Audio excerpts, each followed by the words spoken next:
There is a spectre haunting the left. That is the spectre of MAGA communism. Once a fringe ideology, MAGA communism has snowballed into a somewhat prevalent online movement, focused on the mix of social conservatism, America First politics, and Marxist-sounding rhetoric, pioneered by men like political commentator Jackson Hinkle, YouTube streamer Infrared Has, and the Midwestern Marx Institute. But what is MAGA communism?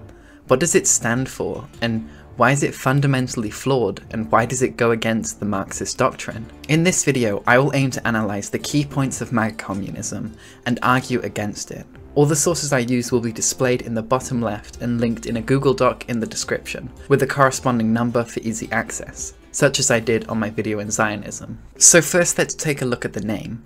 MAGA meaning Make America Great Again, a slogan used by Trump during his bids for office. It harkens back to an unidentified point in American history, when the US was great, often resonating with right-wing Americans who believe that this is the darkest timeline and that the US needs to be restored to its former glory of white picket fences and nuclear families. Then this combined with communism, the movement to liberate the proletariat from capitalism's oppression. Obviously, from the get-go, we can see some problems with this mix. MAGA and communism are fundamentally at odds with one another. MAGA promotes nationalist and laissez-faire capitalist ideology, aimed at cutting taxes, the programs that are funded by it, such as healthcare and welfare safety nets, and government overreach. Compare this with the aims laid out in the Communist Manifesto by Karl Marx and Friedrich Engels, or those stated in the Principles of Communism by Engels, and you can see a stark difference in policy.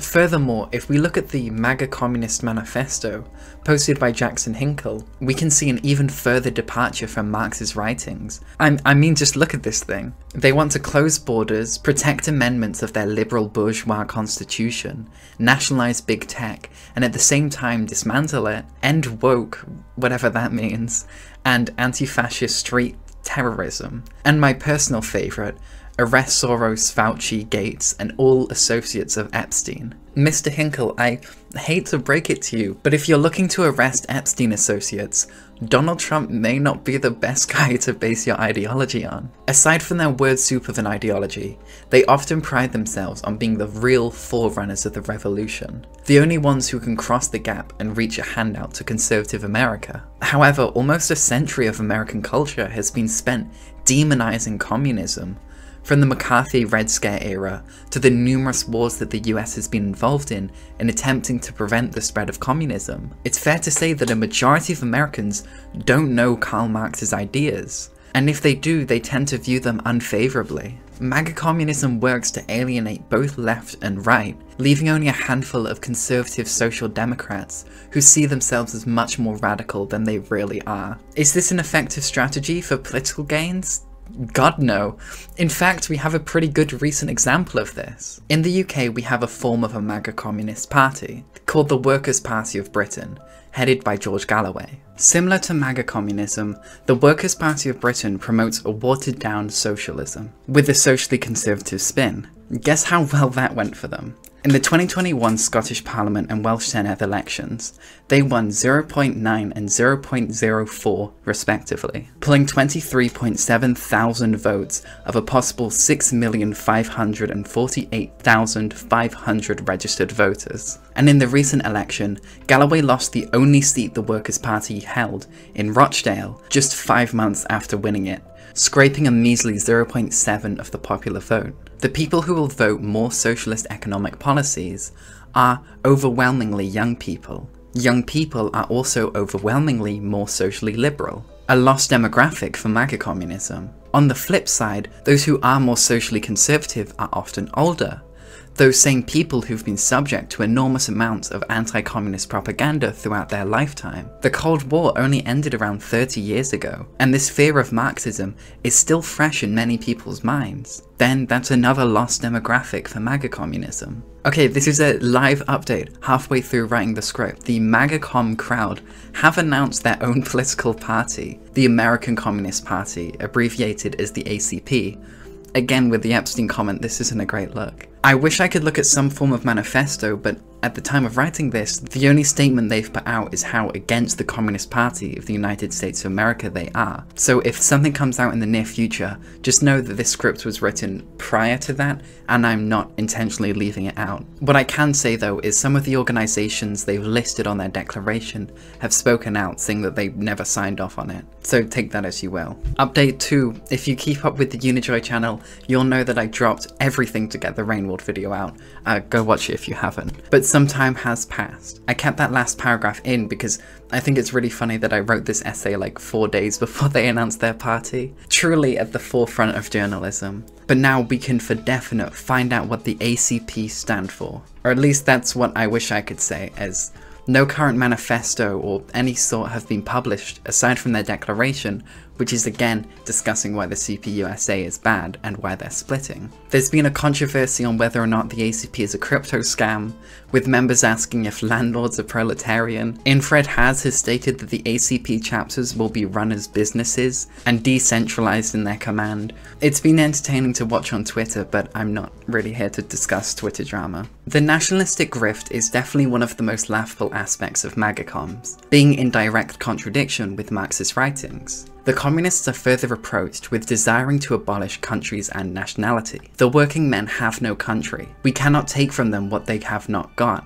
Since the proletariat must first acquire all political supremacy, must rise up to be the leading class of the nation, must constitute itself the nation, it is insofar itself national, though not in the bourgeois sense of the word. Even if we look at the words of Joseph Stalin, we can see that these so-called Marxist-Leninists continue to distort Marxism with their interjection of bourgeois nationalism. This is essentially what distinguishes the policy of the class-conscious proletariat from the policy of the bourgeoisie, which attempts to abrogate and fan the national struggle, and to prolong and sharpen the national movement. And this is why the class-conscious proletariat cannot rally under the national flag of the bourgeoisie. The fate of the nationalist movement, which is essentially a bourgeois movement, is naturally bound up with the fate of the bourgeoisie. The final disappearance of a national movement is only possible with the downfall of the bourgeoisie. Only under the reign of socialism can peace be fully established. Even later in the text, Stalin discusses some of the harm of nationalist movements,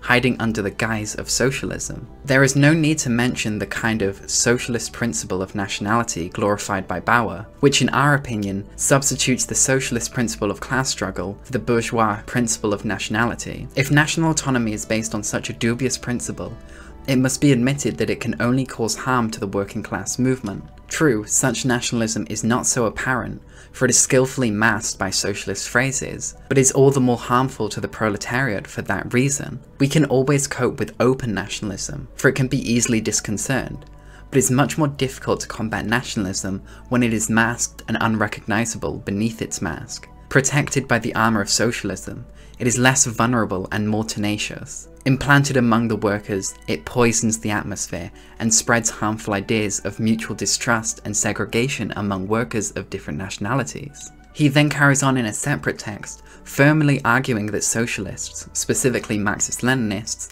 cannot blend its identity to take on a nationalist characteristic. You speak of signified socialism. There is nothing of the sort in nature. There is no Russian, English, French, German, Italian socialism, as much as there is no Chinese socialism. There is only one, Marxist-Leninist socialism. As far as I know, in the CPC, there is a thin layer of the proletariat, and the nationalist sentiments are very strong. And if you will not conduct genuinely Marxist-Leninist class policies, and not conduct struggle against the bourgeois nationalism, the nationalists will strangle you. What the MAGA movement is propagating holds little difference to the revisionist CPC labeling their market economy as socialism with Chinese characteristics, though in this case the characteristics would be American.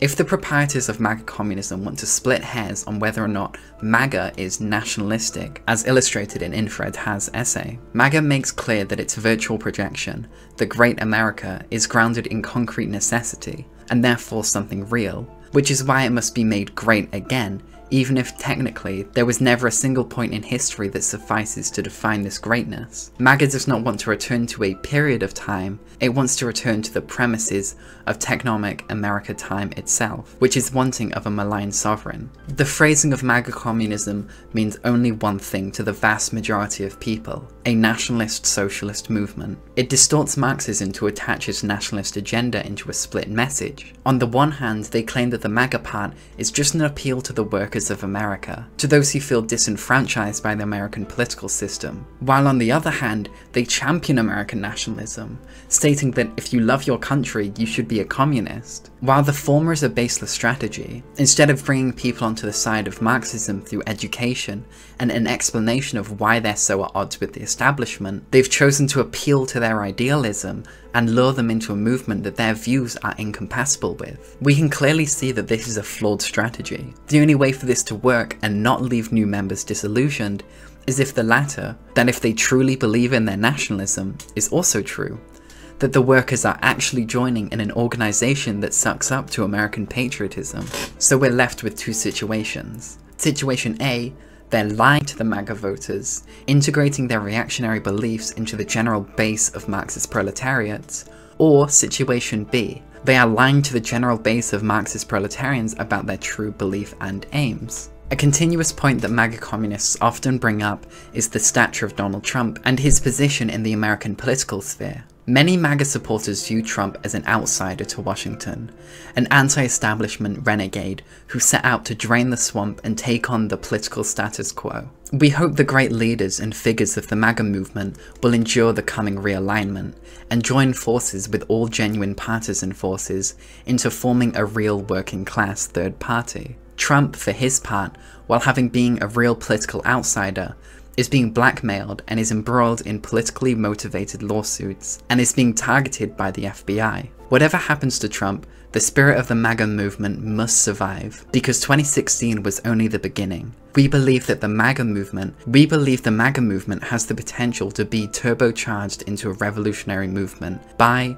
of, and for the American working class. There is no other choice to us American MAGA communists. While MAGA communists admittedly don't agree with everything he stands for, they still respect this characterization and idolize how he invigorates the working people of America. For all intents and purposes, to them, Trump is a revolutionary figure, and it's not hard to see why one would come to this conclusion. Mass amounts of the 2016 Republican campaign focused on the eccentricity of Trump, how he wasn't afraid to say what the people were thinking, not caught up in all the political jargon other politicians would. Take the Build the Wall slogan.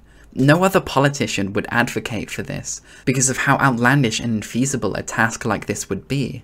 But Trump did because he had the cult of personality and he had the charisma to lure people to him, even if his promises would obviously fall through. But he isn't the first to do this, and MAGA communists aren't the first to adopt a figure like this into their ideology. In Michael Parenti's Black Shirts and Reds, he writes, "What distinguishes fascism from an ordinary right-wing patriarchal autocracies is the way it attempts to cultivate a revolutionary aura. Fascism offers a beguiling mess of revolutionary-sounding mass appeals and reactionary class politics. The Nazis' party full name was the Nationalist Socialist German Workers' Party, a left-sounding name. Both Italian fascists and the Nazis made a conscious effort to steal the left's thunder. There were mass mobilizations, youth organizations, work brigades, rallies, parades, banners, symbols, and slogans. There was much talk about a Nazi revolution that would revitalize society, sweeping away the old order and building a new. The baseline for any communist movement should be to prepare the material conditions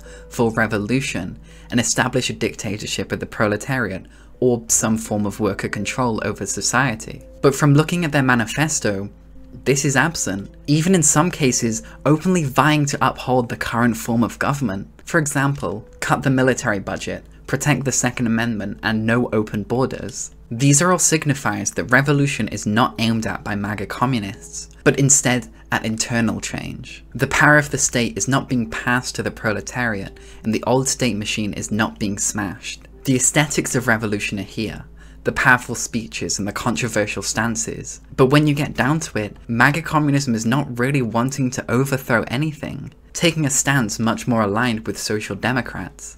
reformism over revolutionary change. It propagates a new world order while serving the same old moneyed interest. This is fundamentally at odds with Marxism and Marxism-Leninism, the ideology that the propagators of MAGA communism believe to align with. Marx writes in the German Ideology, both for the production on a mass scale of this communist consciousness and the alteration of men on a mass scale is necessary for a revolution. This revolution is necessary. Therefore, not only because the ruling class cannot be overthrown in any other way, but also because the class overthrowing it can only in a revolution succeed in ridding itself of all the muck of ages and becomes fitted to found a society anew. Lenin follows this sentiment in State and Revolution. It is clear that the liberation of the oppressed class is now impossible, not only without a violent revolution, but also without the destruction of the apparatus of state power, which was created by the ruling class. By engaging in such vulgar opportunism, the MAGA communist crowd dilute the revolutionary potential of the proletariat in favour of sucking up to a billionaire.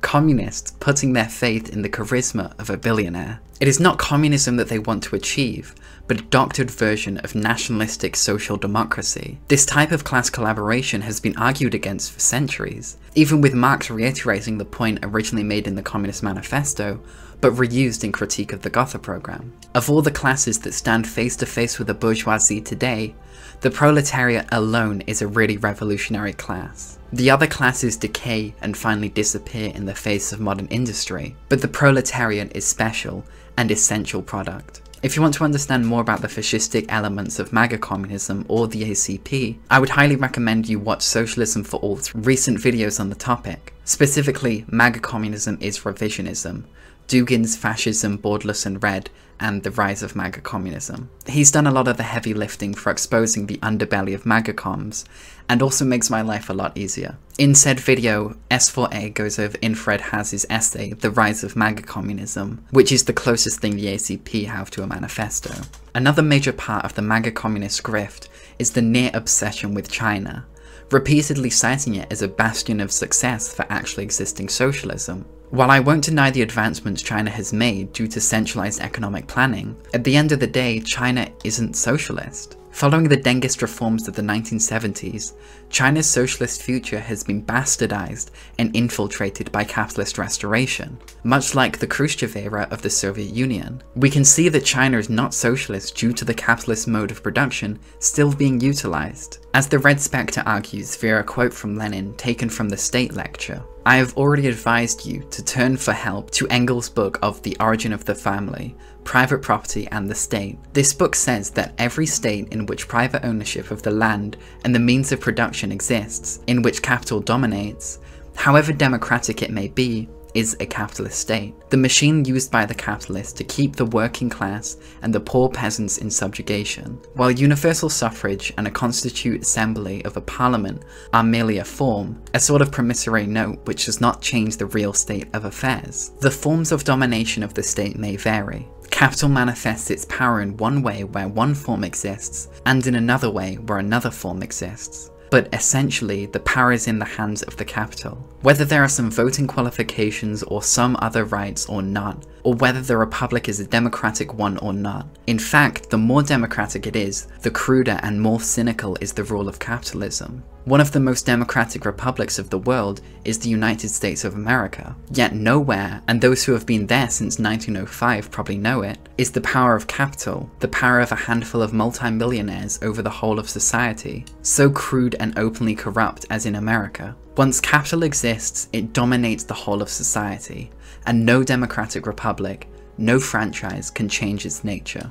No matter how many democratic institutions or workers' rights are set up, in a bourgeois society, once capital exists, it dominates the political framework. The same is true in the inverse. Even if a nation has undergone a proletarian revolution, as China has, once capital is reintroduced, it dominates the whole of society. It becomes a capitalist society. No franchise can change its nature. This can be best evidenced with the unfathomable amounts of billionaires within China, even overtaking the obviously capitalist United States. Even if you don't follow the words of Lenin, Marx illustrated this same point in Critique of the Gotha program. This quote is quite long, but I think there's value in reading the whole passage.